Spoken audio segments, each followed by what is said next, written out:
ഈശോ ജനിച്ചത് ബത്ലഹേമിലാണ്. ഒരു ചെറിയ പട്ടണം, അധികമൊന്നും ആളുകളില്ലാത്തൊരു പട്ടണം. അവിടെ പഴയ നിയമത്തിൻ്റെ ഒരു പൂർത്തീകരണം കൂടിയുണ്ട് ആ ബത്ലഹേം പട്ടണത്ത് ഈശോ ജനിക്കാൻ തിരഞ്ഞെടുക്കുന്നതിലൂടെ. മിക്കാ പ്രവാചകന്റെ പുസ്തകം 2-ാം അധ്യായം 5-ാം വാക്യം. ബത്ലഹേം എഫ്രാത്ത, യൂദാ ഭവനങ്ങളിൽ നീ ചെറുതാണെങ്കിലും ഇസ്രായേലിനെ ഭരിക്കേണ്ടവൻ എനിക്കായി നിന്നിൽ നിന്ന് പുറപ്പെടും. അവൻ പണ്ടേ യുഗങ്ങൾക്ക് മുൻപേ ഉള്ളവനാണ്. നൂറ്റാണ്ടുകൾക്ക് മുമ്പ് പറയപ്പെട്ടതിൻ്റെ ഒരു പൂർത്തീകരണത്തിനാണ് യേശു ബത്ലഹേമിൽ തിരഞ്ഞെടുത്ത് അവിടെ ജനിക്കുന്നത്. ജൂദയായിലെ ചെറിയ നഗരങ്ങളിലൊന്നാണ് അക്കാലത്ത് ബത്ലഹേം. ഒരു 10 കിലോമീറ്റർ ചുറ്റളവ് മാത്രമുള്ള ഒരു വില്ലേജാണത്. ആ ബത്ലഹേം എന്ന വാക്ക് നമുക്കറിയാം, ഏകദേശം 1000-ഓളം ജനങ്ങൾ മാത്രം താമസിക്കുന്ന ഒരു സ്ഥലം. ബെയ്ത്ലഹേം, ഹൗസ് ഓഫ് ബ്രെഡ്. അഗ്രികൾച്ചറാണ് അവിടുത്തെ മെയിൻ. എന്തൊക്കെയാണ്? ഒലിവ്, അത്തിമരം, മുന്തിരി, പിന്നെ ആടുകളെ മേയിച്ച് നടക്കുന്ന ആളുകൾ. എന്തുകൊണ്ടാണ് ഈ അഗ്രികൾച്ചറിന് പ്രത്യേകതയായി ആ ബത്ലഹേം മാറുന്നത്? നല്ല മൈൽഡ് ക്ലൈമറ്റാണ്, പ്ലെൻറ്റി ഓഫ് റെയിൻ ഉണ്ട്. അതിന് പറ്റിയ ഹാർവസ്റ്റിന് പറ്റിയ സുന്ദരമായ ഒരു സ്ഥലം കൂടിയാണ് ഈ ബത്ലഹേം. അതുകൊണ്ടാണ് ആ ബത്ലഹേമിന് അങ്ങനൊരു അർത്ഥം വരുന്ന വാക്ക് വരാൻ കാരണം. ആ സ്ഥലത്താണ് ഈശോ ജനിക്കുന്നത്.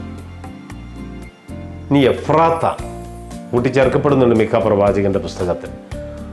എഫ്രാത്ത എന്നാൽ ഫ്രൂട്ട്ഫുൾനെസ് എന്നാണ് അതിൻ്റെ അർത്ഥം. അതിൻ്റെ verb meaning to be fruitful എന്നാണ്. യോഹന്നാന്റെ സുവിശേഷം 6-ാം അധ്യായം 51 നമ്മൾ എന്താ കാണുന്നത്? ജീവന്റെ അപ്പമായി വരുന്ന കർത്താവിനെ കുറിച്ചാണ് അതിൽ പറയുന്നത്. അപ്പൊ ജീവന്റെ അപ്പമായി വരുന്ന യേശുനാഥൻ പിറക്കേണ്ടത് എവിടെയാണ്?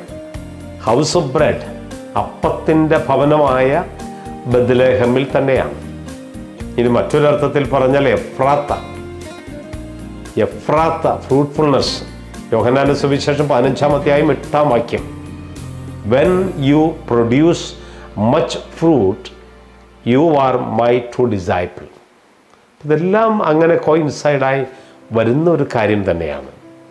അപ്പോൾ ദൈവം അത് കണക്ക് കൂട്ടി പ്ലാൻ ചെയ്ത് ദൈവത്തിൻ്റെ പുത്രന് ജനിക്കാൻ ബത്ലഹേം എന്ന സ്ഥലം ദൈവം തിരഞ്ഞെടുക്കുകയാണ്. ആ ബത്ലഹേം, അപ്പത്തിൻ്റെ ഭവനമായ എന്നറിയപ്പെടുന്ന ബത്ലഹേമിൽ അപ്പമായി മാറുന്നവൻ പിറക്കേണ്ടത് അവിടെയാണ്. ഇനി നമ്മൾ സാമുവേലിൻ്റെ പുസ്തകത്തിൽ 16-ാം അധ്യായം 4 മുതൽ 12 വരെയുള്ള വാക്യങ്ങളിൽ സാമുവേൽ ഒരു രാജാവിനെ തിരക്കി പോകുന്നത് ബത്ലഹേമിലേക്കാണ്. അവിടെയാണ് ദാവീദിനെ കണ്ടുമുട്ടുന്നത്. അപ്പോൾ ബത്ലഹേം ദാവീദിൻ്റെ പട്ടണം എന്നുകൂടി അറിയപ്പെടുന്നുണ്ട്. അപ്പോൾ ദാവീദിൻ്റെ പട്ടണം എന്നുകൂടി അറിയപ്പെടുമ്പോൾ ദാവീദിൻ്റെ വംശത്തിൽപ്പെട്ടവൻ, അല്ലെങ്കിൽ ദാവീദിൻ്റെ പുത്രനായ ഈശോയും ജനിക്കേണ്ടത് ഈ ബത്ലഹേമിലാണ്. അതാണ് അതിൻ്റെ ഒരു വലിയൊരു കണക്ഷൻ. രാജാക്കന്മാരുടെ രാജാക്കവായ യേശുവിനെ കാണാൻ വേണ്ടി ജ്ഞാനികൾ നക്ഷത്രം വഴികാട്ടിയായി വന്ന് ആ നക്ഷത്രം വന്ന് നിന്നതും ഈ ബത്ലഹേമിലാണ്. അപ്പോൾ അവിടെ ബത്ലഹേമിൽ യേശുവുണ്ട്. ആ ബത്ലഹേമിൽ അപ്പമായി മാറുന്നവനുണ്ട്. അപ്പോൾ നമ്മുടെയൊക്കെ ജീവിതത്തിൽ ഒരു ബത്ലഹേം ഉണ്ടാകണം. ആ ബത്ലഹേമിൽ യേശു ഉണ്ടാകണം. അവിടെ യേശു ജനിക്കണം. അതാണ് ക്രിസ്മസ്. ഈശോ ജനിക്കുന്ന ഇടമാകുന്ന, നമ്മുടെയൊക്കെ ജീവിതമാകുന്ന ബത്ലഹേമിൽ അത് യഥാർത്ഥ ക്രിസ്തുമസ് ആക്കി മാറ്റാൻ നമുക്കെല്ലാവർക്കും കഴിയണം.